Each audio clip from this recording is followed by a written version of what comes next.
He participated in the ASEAN-US Post-Ministerial Conference and held meetings with Malaysian Prime Minister Anwar and counterparts from Malaysia, Russia, Japan, and the Philippines. As the Secretary has stated, the Indo-Pacific accounts for 2/3 of global growth and remains a central focus of U.S. foreign policy. The Secretary also signed a nuclear cooperation memorandum of understanding with Malaysia, advancing civil nuclear energy collaboration under the highest standards of safety, security, and non-proliferation. Negotiations toward a 123 agreement are underway, and once finalized, it would permit the transfer of nuclear material and equipment for peaceful purposes, further deepening bilateral energy, security, and economic ties. Tomorrow also marks the 4th anniversary of the Cuban regime's July 11th crackdown. Deputy Secretary Landau met with Cuban democracy and human rights advocates, reaffirming the United States' steadfast support for freedom and democracy in Cuba. Secretary Rubio's video message to the group made clear the Trump administration promotes accountability for the Cuban regime's human rights violations and continues to stand with the Cuban people in their pursuit of freedom and prosperity. Additionally, the United States is imposing sanctions on UN Human Rights Council Special Rapporteur Francesca Albanese for her abuse of her role. And in recent weeks, she also targeted U.S. companies in an unacceptable campaign of political and economic warfare. The United States will take whatever actions we deem necessary and appropriate to protect our sovereignty, Israel, and any other U.S. ally from illegitimate actions by the ICC. In parallel, the department is announcing a new awareness campaign warning Americans, especially Iranian Americans, about the continuing severe risks of travel to Iran. The Iranian regime does not recognize dual nationality and routinely denies consular services to detained U.S. citizens. And while the bombing has stopped, that does not mean that it is safe to travel to Iran. It is not. We are also launching a new website dedicated to warning Americans against travel to Iran. And there you have it. You can get that website starting at state.gov/do not travel to Iran. That's do hyphen, not hyphen, travel hyphen to hyphen Iran. But I think if you go to state.gov, you do a search, you will find that quite easily. The message is clear, as you can tell, in multiple languages. Our travel advisories are there as well. They remain in place. And we cannot stress enough, as we continue to do, as I have multiple times from this podium, do not travel to Iran, especially those of you who are the dual citizens, who have Iranian heritage. It is not safe for anyone to travel to Iran. And again, this supplements also the existing travel advisories. It does not supplant them at travel.state.gov. Our message is clear. I think so. And finally, as many of you would know, the department is also undertaking a historic reorganization, as announced by Secretary Rubio on April 22nd, to better align workforce activities and programs with the America First foreign policy priorities. The Supreme Court's recent near-unanimous decision allows the reorganization to commence and will ensure that the department moves at the speed of relevancy and restores the department to its roots of results-driven democracy. The plan, which has been approved by the Secretary and developed with extensive feedback from Congress and the workforce itself, is moving into implementation. I do also want to make a note here, as my experience at the State Department now moves into its 6th month, the remarkable experience, the life-changing experience I've had getting to know the people who work in this building. There are tens of thousands of them, and they are at the heart, whether they be political appointees, foreign service officers, or career individuals, people who have made their career, their service for this country, something that has been a part of their lives for a long time. It has been a remarkable experience to see how this building works, how the people work together, moving forward to promote and to implement American foreign policy through the commitment and their patriotism. I have to say that in the midst of all of this, it's been, again, very transparent. I've been proud of that coming from the leadership of this building, as we've discussed this many times. And now this is the point where it begins. And all of us understand, and it's sometimes difficult, as any enterprise in America has learned, that when change is necessary. But in this case, we've inherited a dynamic that needed reform, and we are taking and implementing reform. And of course, in the midst of this, know that the people who've committed to the State Department and to diplomacy, that they know also this is not about them. This is about making sure that the State Department is able to operate in a manner that makes it relevant and effective. That is what the American people want. It's what all of us want. And in this dynamic, that's exactly what we're achieving. So it is, it's been a long road. Every day is one that I'm very proud of working here. And of course, every briefing I'm proud of. It's always very different, the briefings. But we will start now with today's briefing as I take your questions. All right, Andrea Mitchell. Yes, ma'am. Well, before I ask you about Ukraine and the possibility of sanctions and strong support from this department for sanctions, given what the president said about his impatience with Vladimir Putin after the secretary's conversations with Sergei Lavrov. Yes. Let me just say that for the workforce, for those who are going to be leaving foreign service as well as civil service, many of whom I and my colleagues have worked with for many, many years, if not decades, to be told that, as you just said, you're going to make it relevant and effective. You're basically saying that they are not relevant or effective. Well, many of them I'm are glad not. you Because thousands of people are going to be losing their jobs. Because I think that is, Andrea, it's the antithesis of what I've said. That this is not a matter of the individual being targeted or an individual not being right. This is about being able to be effective due to the size of the organization and to the structure of the organization. This involves, as you all receive material and a new org chart and all these other kinds of wonky things, that this is about an entity that has grown unsustainable over the years with elements related to the Cold War and other elements that we have moved beyond, but still stayed.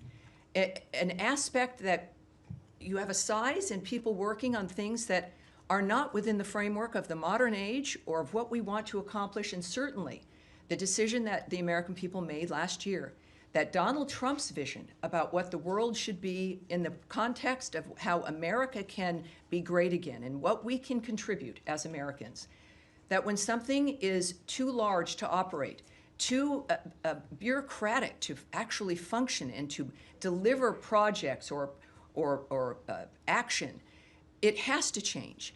And it's not the fault of the people who were misled effectively by certain administrations that grew this department into being irrelevant.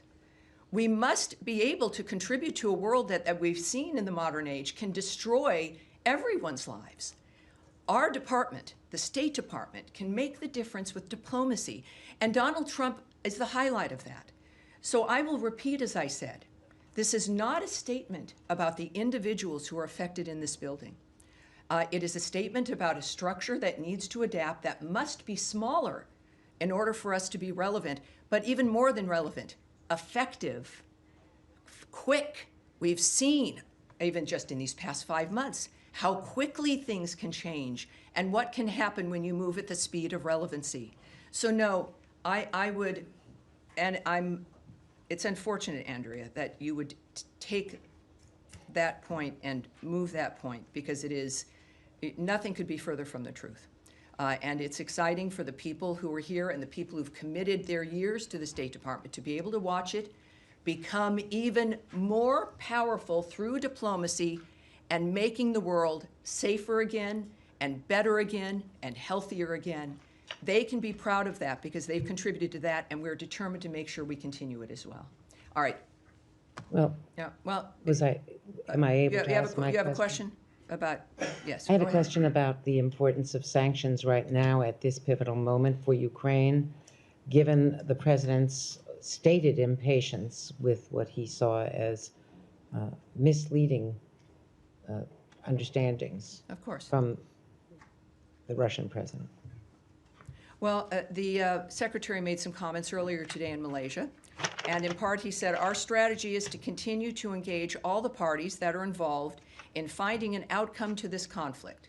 I echoed to Lavrov what the president said, both the disappointment and frustration at the lack of progress in peace talks or in a path forward.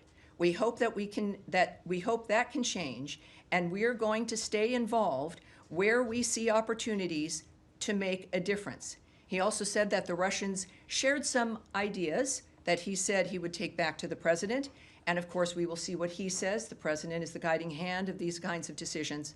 And other than that, of course, this is a meeting involved with diplomatic discussions, which I will not get into the details with. All right, Humaira. Hi, Tammy. Thank you. Sure. Just to quickly go back to the reorganization, you said it's moving into the implementation phase. Can you say when the first RIF notices will go out? Is it tomorrow? And apparently the judge wanted to see the RIF plans. That was a demand from the court yesterday. Is that going to slow down the sending of the RIF notices? First, of course, I won't comment on anything that's moving through the legal system or the requests of the legal system. And also, I will not, other than saying that the Supreme Court decision has allowed us to commence. And that's what we're doing. But I think it's fair to say that with everything else that happens here, it will happen quickly. This is not going to be an extended wait for people who are listening and watching in this building or fellow Americans at home and around the world. This will happen quickly. We understand that there has been a delay, not to our interests, but because of the courts. It's been difficult when you know you need to get something done for the benefit of everyone. So it will be quickly. I cannot give you the timing, and again, won't discuss any legal aspects that may have arisen as well. Okay, two quick things. Yes, one ma'am. is on Russia, and the other one's about Steve Witkoff.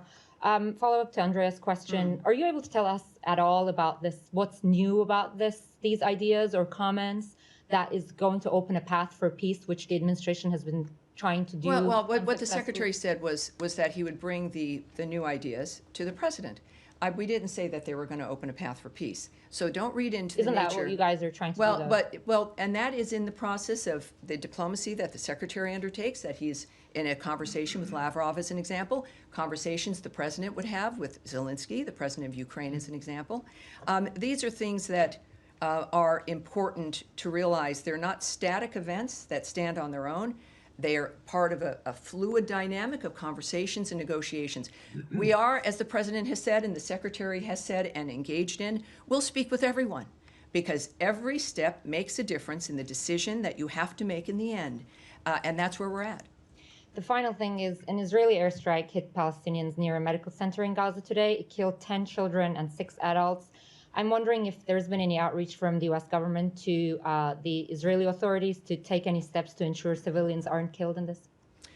Well, I can't speak to that particular event. I would direct you to the country of Israel for answers in that regard. But we have said repeatedly that we decry the death of innocents. It's why we do what we do in so many countries around the world. It's part of what informs our action. And at the same time, we know that it's a war, and we stand by Israel, to say the least. And we also know that Israel, when it is due, investigates, and we will wait to see what their action will be, and we'll keep you up to date, obviously. Yes, Jen. Can I follow up on that, Tammy? Sure. There used to be mechanisms in this building to look into incidents of civilian harm using U.S. weapons. Do those mechanisms still exist, and have you come to any conclusions with regard to Gaza? Well, I can tell you again that the choices that we're going to make diplomatically in reaction to another country's actions or the nature of what's happening around the world, I won't discuss at this podium, or what our process is. But I can tell you that what I've experienced, and I think what all of you have seen over the years, is that we have mechanisms like that because we care about those issues. We have a constant communication with our allies around the world, and that is also something that we see benefiting the agenda of the president and the work of the Secretary of State. So clearly, we care about these issues. We're acting on them actively every day. And that will be one, obviously. I can update you on that, I'm sure, as we move forward. And then quickly on GHF, my colleagues and I reported that there were a number of internal concerns about funding GHF that were raised prior to the approval. Can you say whether the Secretary was aware of those concerns and why that approval was granted despite these bevy of Yeah, I concerns? know we've had that conversation before. First of all, I can give you an update. There's now 69 million meals that have been distributed to date at 4 distribution centers, all while preventing Hamas looting, which is, of course, an incredible feat. It should be commended and supported. I think most of us do. We also call on other aid agencies and the UN to participate in this system. It has been implemented and it works. And of course, this is part of the creative solutions that the president has asked for regarding that region. When it comes to the activity that is happening or allegations that are made or the framework of what we're trying to achieve, I think that we're looking at a dynamic where it is a war zone. It's the same issues that we've been discussing about the task of getting humanitarian aid to people who need it. The world has clamored for this, and it's happening. And I think at this point, when we look at the nature of the number of meals that have been delivered and the efforts that have to be taken to save those lives, it is to be commended. It's not, certainly nothing will be perfect. I've said this before, that it can't be perfect because it is an unnatural, obscene environment. And for people looking for perfection in a war zone like that, being terrorized by terrorists, to demand perfection or a new normal of this environment is unacceptable. Nothing will be enough. And so that's why we've got to have a solution and an end, a durable ceasefire and a durable peace, because otherwise the suffering and the carnage continues, and that's what we're working to end. All right. Yes, Alex. Thank you, Dr. Rashid. I want to go back to Ukraine, press you a little bit more, if I may. You said the Secretary will inform the President about the new ideas. At what point do you guys are planning to inform the Ukrainians? I'm sorry, what are we? Ukrainians, I mean, they are in a talk. So are you going to? Oh, well, obviously, I'm not going to speak about every conversation or connection we have with partners that we're working with every day, all the time. The communications don't just happen when you hear about it in the news or if there's one phone call that's talked about. These are, in every region that is required, special envoys and discussions and help regarding ceasefires or at least finding where you can find some common ground is a 24/7 operation with innumerable people working on it. So when it comes to the Ukrainians, our friends, President Zelensky had a fabulous phone call with President Trump. That was discussed somewhat publicly. Certainly when it comes to the issue of armaments and defensive weapons, essentially, that was discussed publicly, and of course we have news in that regard. So you might not hear it in the news. It doesn't mean that we're not talking quite often, if not all the time, with our Ukrainian friends. Thank you. And going back to Andrea's point earlier, we all heard just 2 days ago from the president that he expressed his frustration of Putin, Yes. saying that he was lying to him. And then we also have seen past few days, Russians have been engaging in record-breaking attacks, Kiev or other cities. Why do you think Lavrov deserves a secretary-level meeting, given all this background? Well, again, a lot of people didn't think Putin should be talked with at all during the last administration. He wasn't talked to for 3 years. That's not a way that you can come to some kind of understanding or agreement or an effort to stop any carnage and the suffering. You've got to talk to everyone at any point when it comes to those who are involved in the situation. To say nothing of the leverage that we have with the ideas and the power of President Trump, and clearly the effectiveness of Secretary Rubio in the midst of this. At the same time, the escalating Russian attacks, the president's been clear, they're abhorrent. I can say to you here that we strongly condemn Russia's escalating attacks on Ukraine and extend our deepest condolences to the victims and families of those killed. Every week, we see reports of Russia setting new records for the scale of its aerial attacks. Every nation wants to have records, but not that kind. As Secretary Rubio said today, we've seen an acceleration of attacks. President Trump's #1 interest is to stop people from dying and the destruction that's going every single day. He is going to do everything he can within his power to end this war and any other war he has a chance to end. We're going to continue to work at it. We understand that these things take time and patience, but obviously we are also frustrated that more progress has not been made. And I, again, would remind you that that's an opinion regarding the state of situation now in the midst of ongoing conversations that are conveyed publicly. And while I won't speak or characterize the Secretary's conversations with Lavrov or any other person, it's clear that this is part of that movement toward making decisions about what is necessary to stop this madness. All right. Yes, Tom. Is there any update on Steve Witkoff's travel? He'd said in the cabinet meeting earlier this week, I think by the end of the week, he expects to go to Doha. So can you confirm whether or not that's happening? And just on what the president was saying last week, which was with quite a lot of certainty expecting a deal this week, what we should sort of read into the raising of expectations. Do you think that it's that close that now there will be a breakthrough by next week, for example? Well, on your question about Special Envoy Witkoff, the answer is no. I know, it's a very short word with two letters. He's not I think it's the traveling, same or in no? 7 languages. Yeah, well, I have no update for you No on his update. travel. But he might be traveling, but you don't have an update.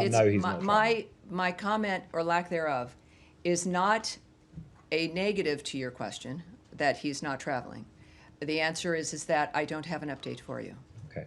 I'm sorry about that. That's all right. Regarding, of course, the potential of a ceasefire, the president made clear that he was optimistic. And he's considering his lifelong experience, but certainly the experience over the last 5 months, and even certainly through his first term, with the Abraham Accords, et cetera, and the nature of what's been going on in the Middle East. All of us understand that this is a difficult process. So when you are getting close, when you know the nature of the monsters in this case that you're dealing with, you have a general sense, and especially with how the Middle East has changed dramatically because of the action of the United States a few weekends ago, that the playing field is different. So his optimism is based on the multitude of things that he knows that I don't. I think that we should maintain the awareness of his opinion and the optimism that he has. He doesn't say it very often, so when he does, we need to take it seriously. But we do know that, of course, once again, this is an active zone, and we've got the best people working on it, and that's what we pledge to the United States. Can I just come back with one other issue, which is about the town of Taipei in the West Bank, in which there are around 300 U.S. citizens, a Christian town. The priest there had said that it's come under sustained settler attack. There was an arson attack on one of the holy sites at the beginning of this week, and they feared that the church there could have caught fire. It was extinguished. Is there, and I have contacted the Jerusalem embassy, but has there been any outreach from the U.S. embassy to the town? Is there any support for the U.S. citizens there? Well, I can't comment on the actions we've taken, even if they're phone calls. What I do want to note, of course, is the decrying we have made of civilians, innocent people being hurt in this process. We also, so obviously we're concerned when we hear about anyone being targeted, let alone Christians in this case, that the president has made it clear his feelings on that issue writ large. And it's difficult, all of this. It's war. It's war manifesting in very different contexts within that region, but also other places around the world. President Trump has long established, and I know Secretary Rubio concurs, that protecting Christians is a priority, as seen through his executive order against anti-Christian bias. We do condemn, so there's no confusion, criminal violence by any party in the West Bank and support actions to ensure all civilians, including Christian civilians, remain safe. In the meantime, though, also we would refer you to the government of Israel regarding security incidents and the IDF posture in the West Bank in this regard. All right, yes. I'm just circling back to GHF. We do know that in this latest round of ceasefire negotiations, Hamas has been insisting that GHF end its operations. Of course they are. Do you see any scenario, of course, given that you're talking about how successful it is? Hamas has been enriched by previous aid efforts by looting. They steal this material. They steal the trucks. They not only enrich themselves. You notice it's the highlight of the last generations that aid gets in there and is taken by the people, causing the destruction and the pain. They make money. They use those resources to build more weapons. They buy more weapons. They're certainly not stealing it to get it to the Gazan people faster. That's not why they're taking it. They're taking it for themselves, so they have obviously a few square meals every day. But there's money, and it makes there's many. It is an industrial complex, an aid industrial complex. But in that dynamic through a war zone, we've known that the enemy is the only one benefiting from that, and that's why this change. And of course, well, Hamas doesn't like it. Good. That's perhaps an indication that it has ruined that pipeline of money and support. You have people with the best of intentions of getting aid in, but when you see it's going to the people you're trying to stop, we have a duty to change the strategy, and that is what has occurred. So there is, of course, this obviously is working. It is important, as I noted before, for other aid organizations and other efforts.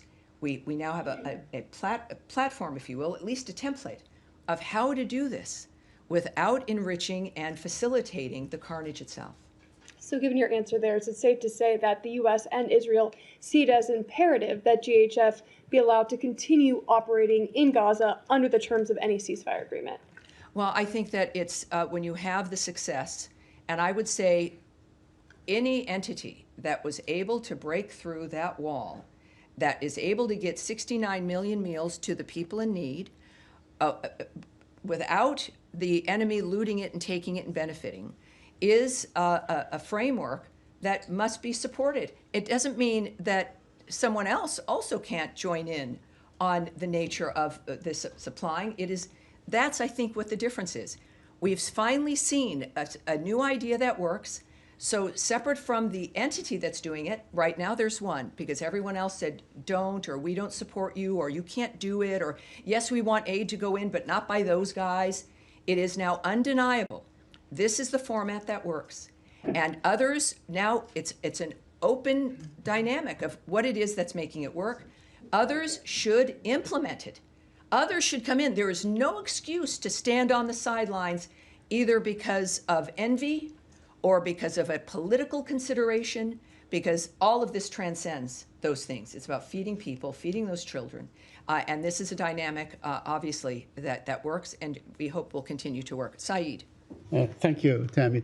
Two quick things. Yes, sir. On Albanese, Yes. on the timing of imposing these sanctions, does it have anything to do with her tweet the day before that basically, slamming Greece, France, and Italy for allowing Netanyahu's plane over their airspace when they are signatories to the Rome Protocol? I mean, she's talking about technical things. Did that have anything to do with No, it? this has been, and it's a And then good I have on the question West because Bank. it highlights that this is not an action based on one action or one thing. This has been a long-term issue. And what I will say to you is today, and just more details, the United States is imposing sanctions on UN Human Rights Council Special Rapporteur Francesca Albanese for her abuse of that role to directly engage in ICC actions against Israeli officials. In recent weeks, she has also targeted U.S. companies in an unacceptable campaign of political and economic warfare. As the President's Executive Order, EO 14203, makes clear, the ICC's actions set a dangerous precedent for lawfare that endangers our national security and foreign policy and infringes on the sovereignty of the United States. the president declared a national emergency under the EO that emphasizes, quote, the United States will impose tangible and significant consequences on those responsible for the ICC's transgressions, which would include blocking of property and visa restrictions. The United States will take whatever actions we deem necessary and appropriate to protect our sovereignty, to protect Israel, and any other U.S. ally from illegitimate actions by the ICC. That's why that occurred. Okay, and one Yes, sir. quick follow-up on Tom's Yes. West Bank thing. Now, we have seen really, a spike in settler violence in the West Bank. And, whether it's in places like Masafer Yatta, where they basically, there was a big film about it and so on that won the Oscar and so on, but also in other places, in the Jordan Valley and so on.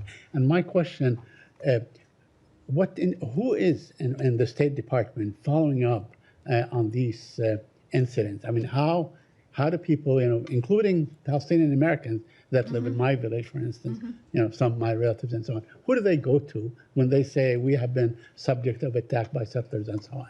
Well, obviously, first of all, Israel, of course, it's the government of Israel who they go to. Israel is an ally. But when you say who in this building works on this, I'm going to answer that. Yeah, okay. This is, and I've said this before, a lot of people don't know how the State Department works. It's not a bunch of people in suites, typing things down. Some people are. I do that sometimes, but I don't have a suite. But it's thousands of people, you guys. Right. It is thousands of people in bureaus that are assigned to regions who work literally, and they have, people assigned different times of the day and the night who are working all the time looking at the nature of what's occurring all around the world based on where their region might be. And of course, this region, involving, of course, the Middle East, is very busy. I see them almost every day. And during the briefing days, we sit down and I get briefed by these people, these experts, who watch everything that's happening, who are talking to everyone, who know what's occurring, who know where the policy is moving, who know what the secretary is thinking, or at least what his trajectory might be. I then blend into that with what I know from leadership as I work in this building. So when we say, who cares? The American people care. The State Department cares as a collection of the American people who have committed to this work specifically, which is not easy and does not make anyone rich, because they care about the country and they care about what happens around the world in the relationship of making sure America stays safer, more secure, and more prosperous. That's who cares, and that's who's working on it. Thank you. Yes, sir, right there behind. Okay, so, Yes, sir. Thank you so much, Sammy. Just a follow-up on Saeed's question as well. Is the Office of the U.S. Security Coordinator in Jerusalem still working under General Michael Flynn, I believe? And because recently there were a few reports indicating that there was a visit to Noor Shams refugee camps. Let's stop right there. Let's stop right there. This is moving into gossip and a report or reports of something. We can save everyone's time because we're moving out of my time. I will not comment on things that you've seen in a paper somewhere or reports of wanting gossip or my speculation. That won't happen. I will have it taken back, your question, in the event there's something we can get to you. But Please, we're going to but- move on from that. yes, Yes, sir, go just ahead. a quick follow-up. No, we are going on. That was your chance, sir. No, sir, right there. Thank you, Yes, thank you, thank you. Tammy. On the optimism expressed by the administration on the potential ceasefire in Gaza, and Yes. particularly the distribution of humanitarian aid, Yes. are there plans in place to stop the firing on Palestinians trying to get that aid? Well, if we've been demanding for a long time, there's one group there, it's just horrible, that will not stop shooting people or lay down their weapons. Hamas. They could lay down their weapons. There are fewer of them, we will have to admit, since the beginning of this war. And they also won't release the hostages. So part of the ceasefire plan, of course, you have a ceasefire when people stop shooting.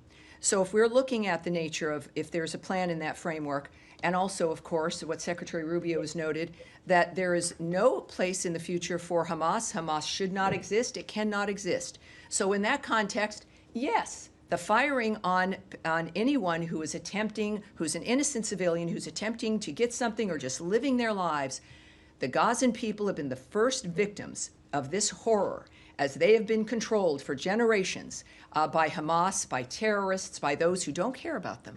So the peace that President Trump wants and Secretary Rubio is working for aims, to say the least, of ending that across the board, no matter who might be doing it, but certainly those who are controlling that framework now and the ones with the weapons, and that would be Hamas. Yes, at the end of the row here. Anthony Mershak from MTV Lebanon. Right, so welcome we're aboard. asking about Thank you, sir. Beirut. Could you please clarify the Special Envoy Tom Barak recent comment stating that Hezbollah has a political wing? Has the U.S. position changed regarding the distinction between Hezbollah's political and military branches? I have a few things I can say to you. First of all, our position has not changed. Hezbollah is a designated terrorist organization, and we do not distinguish between its political or armed wings. As Ambassador Barak said while in Beirut, Lebanon must utilize this moment to make progress, and that includes progress on disarming Hezbollah. And at the same time, Ambassador Barak, he's the ambassador to Turkey, as well as, of course, our special envoy for Syria. I'm not going to characterize his diplomatic conversations in that regard at all, but he has said publicly that he has been very satisfied with the initial response by the Lebanese government, but now it's noted that they're working on details in this regard. And on the security front, the Lebanese armed forces have made progress on disarming Hezbollah in the south, but there is still more to be done. So as he said, Ambassador Barak, while in Beirut, Lebanon must utilize this moment to make progress. And we do not want to see Hezbollah or any other terrorist group in Lebanon recover their ability to commit violence and threaten the security in Lebanon or in Israel. And I will take one more. You, sir, in the white shirt. Thank you. Other journalists from Azerbaijan, and recently Secretary Rubio said he hopes to see a peace agreement between Armenia and Azerbaijan soon. And today, Azerbaijan President Ilham Aliyev and Armenian Prime Minister Nikol Pashinyan met in Abu Dhabi. Is there any connection between Secretary Rubio's remarks and this meeting? And does Washington currently have a concrete plan or proposal to support a peace agreement between Armenia and Azerbaijan? And my second question is... Let me answer that, okay, because, get me while it's right here on the front, and I will take your second question, okay, and then that's likely going to be it, because we have a thing. First, regarding the peace process, the United States supports those efforts to promote peace and stability in the South Caucasus. We also are tracking the referenced press reports in general and don't have any additional information to share. But as you know also, I think the Trump administration and Secretary Rubio's approach speaks for itself. And his remarks at the cabinet meeting is that this is an administration working for peace. They will do and go wherever they need to go. It is not waned. It is because it is the core of the commitment to making America great again is improving, of course, the condition of the world around us. And your second question. And my second question is, for several months now, there has been no U.S. ambassador appointed to Azerbaijan. Could you please clarify if this delay is due to procedural and technical reasons, or if there are any political consideration behind it? And how does the U.S. government view the importance of having a full ambassadorial presence in Baku at this time? Very, very good question. I don't have the answer to that right now, but we will take it back and get it back to you in the full context in which you answered it. All right, you guys, that's it right now. Thank you very much. I will see you again next week, but there will be, of course, updates on everything we're working on throughout today and tomorrow. Thank you. Have a great rest of your day, everybody. Thank you.